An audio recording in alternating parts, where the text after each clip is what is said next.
President Ferdinand Marcos Jr. accepts the resignation of Executive Secretary Lucas Bersamin and Budget Secretary Amenah Pangandaman. Their resignations were out of delicadeza amid the ongoing investigation into anomalous flood control projects in the country. Finance Secretary Recto was named as the new Executive Secretary, while Special Assistant to the President for Investment and Economic Affairs Frederick Go was tapped to be the next Chief of the Department of Finance.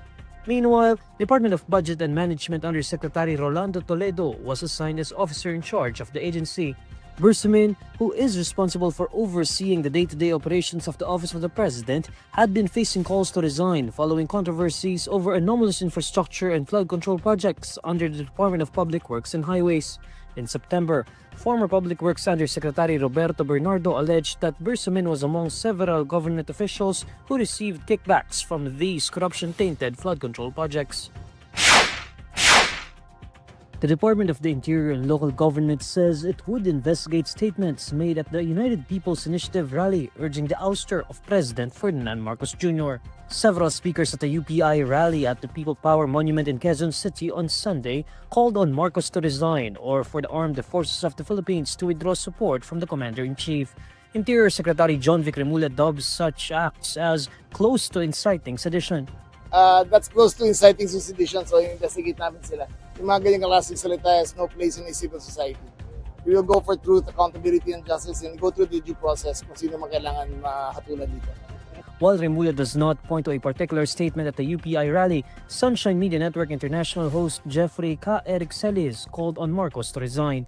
Later in the program, he called on the AFP to withdraw its support from the chief executive, citing the military's withdrawal of support from President Joseph Estrada during the 2001 EDSA revolt, which led to the latter's ouster. The statements were made at the UPI rally amid the organizers' initial agreement with the Quezon City local government to refrain from seditious statements. With the freedom of expression comes a sense of responsibility. So calling an act of sedition is not curtailing, it's dangerous to the state. Diba? So, yung mga ganyan, every citizen is accorded the right to free speech, but they must have the corresponding responsibility to behave in all civility. According to Director Colonel Randy Silvio, the Quezon City Police District will also look into whether the protesters' statements constituted sedition. UPI staged its rally at the EDSA Monument simultaneously with a 3-day Iglesia ni Cristo rally at Luneta Park in Manila, calling for government transparency and accountability.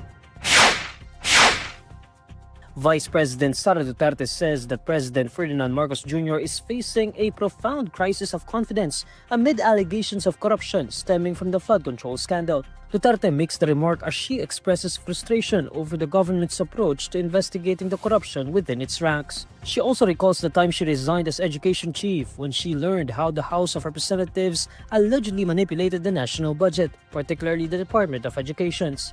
The President now faces a profound crisis of confidence, especially in the way these corruption investigations are being handled, which appear to lack both direction and resolve. We also seek clear answers on how a budget that deprived Filipinos of billions and billions of pesos was approved under his watch. Duterte stresses the people's right to be outraged, stating that she stands with the millions of Filipinos dismayed by the corruption in the government. Duterte's statement came amid a 3-day protest organized by the Iglesia ni Cristo, which drew an estimated 650,000 participants on its first day on Sunday. Duterte herself has been previously questioned over her use of the confidential funds of the Office of the Vice President. Palace Press Officer Claire Castro echoes Duterte's remarks but points out that if the Vice President truly believes in transparency and accountability, it should start with herself. Castro reminds that President Marcos took the lead in having the anomalous flood control projects investigated, something the administration of Rodrigo Duterte, the father of the Vice President, failed to do, even if there were many ghost projects as early as 2020.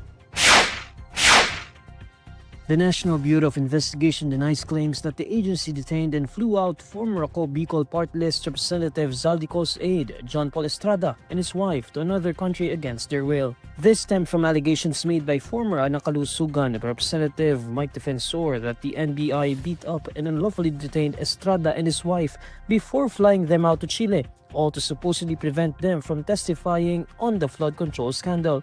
In a statement, the NBI categorically denied these claims, calling them unfounded, unsupported by evidence, and purely speculative. The NBI says it has no complaints, reports, or medical records indicating that Estrada or his wife suffered any physical harm, nor are there any records showing that they are in NBI custody. The NBI calls on defensor to present verifiable evidence for a formal investigation and legitimate inquiry, saying their office will proceed with the appropriate investigative actions if the evidence warrants. According to the NBI, it has already coordinated with the Bureau of Immigration and is now awaiting its response regarding Estrada and his wife's whereabouts. Estrada is one of Co's executive assistants who allegedly received kickbacks from government projects on his behalf. Defensor bared his allegations after Co recently dropped a bombshell accusing President Ferdinand Marcos Jr. and former Speaker Martin Romualdez of ordering 100 billion pesos worth of graft-tainted insertions for public works in the 2025 budget.